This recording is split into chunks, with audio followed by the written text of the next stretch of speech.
we've been very fortunate. We have trained with the most extraordinary teachers.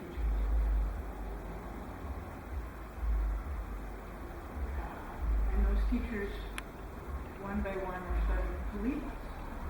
And we all know this, and it's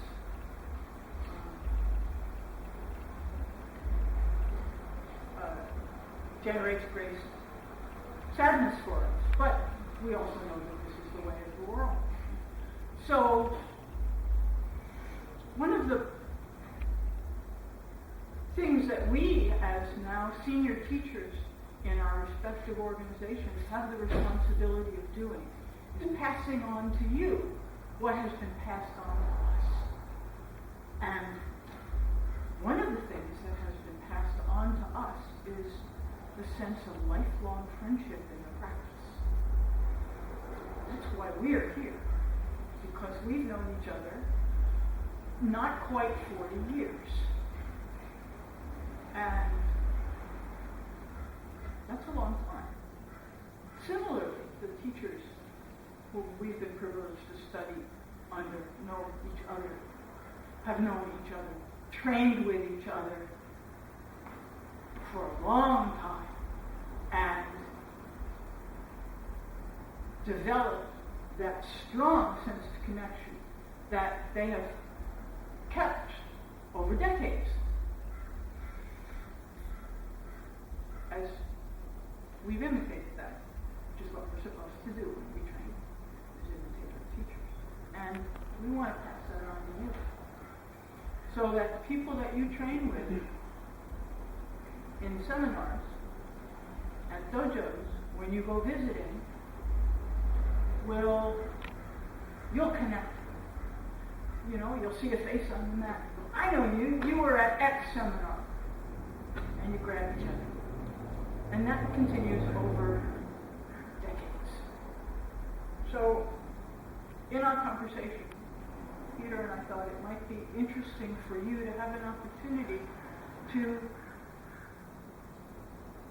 hear from us, and also to ask us whatever you want to know, whatever we can pass on to you that's not, here, grab my wrist, now you're going to fall down.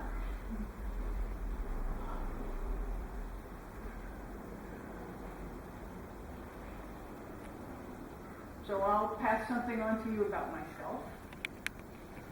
My weakness has always been precision. It took me years to unlearn my attachment to precision, and every once in a while it comes creeping back and grabs me by the throat. And,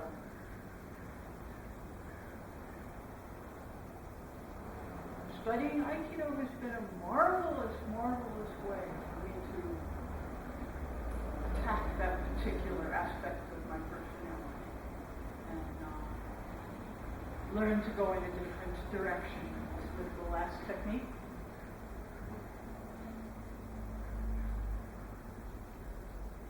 So there's something that I shared with you about my own practice. I'll share something with you about Peter. This guy had more energy on the mat when we trained together than any 6 other people on the mat. And there were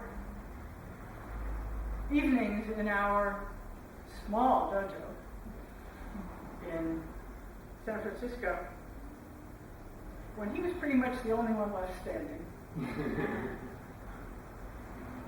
And it was a tremendous example for everyone,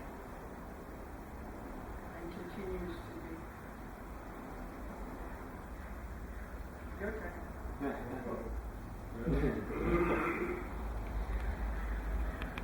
So, I think it's just kind of interesting seeing Lizzie. It brings up a lot of old memories, for when I first started this thing. In San Francisco, and I thought we had a really unique place. It was really small in those days. There wasn't many dojos around at all, and it was really, as far as this, I guess California had things going on for a little bit more time, but it was pretty new. Koichi Tohei was just coming around and going around and doing seminars, and showing this new magical art. And but the place that we trained in was very cool.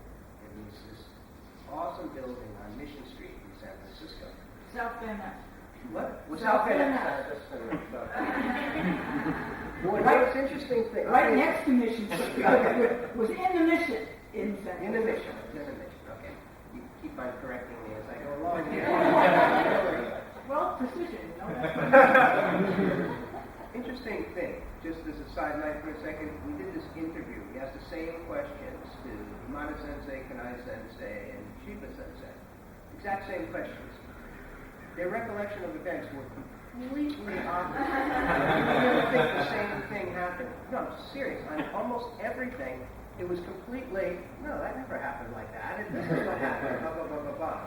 And I realized the older I get that my own recollections of things are very distorted by whatever over time. But one thing I do remember for sure, this building that we had was just a really cool place. It was owned, I believe, by the Mission Rebels, right? Or run by them? No, I don't know who owned it, but they used the downstairs as their clubhouse. Right. Yeah. And that had become, they were kind of like a street gang that had become kind of community working and stuff. Right. And the whole front of the building had this incredible mural done by Art Crump, he did Zap comic books and very interesting man.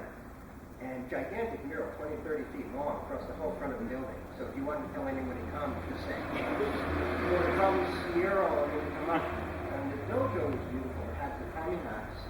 And there was beautiful windows upstairs. You would get this light. It was the most incredible place I had ever seen.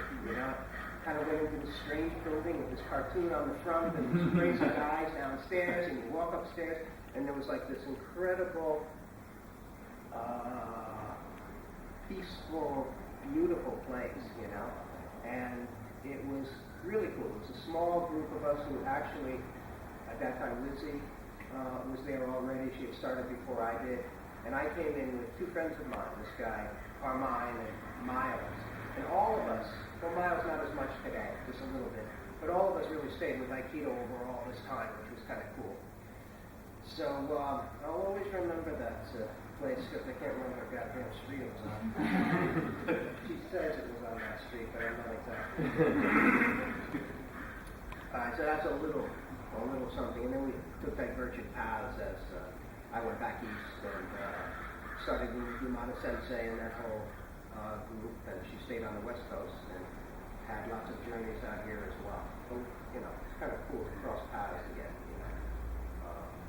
Interesting. So that's what I have to say at the moment. We might do this again later.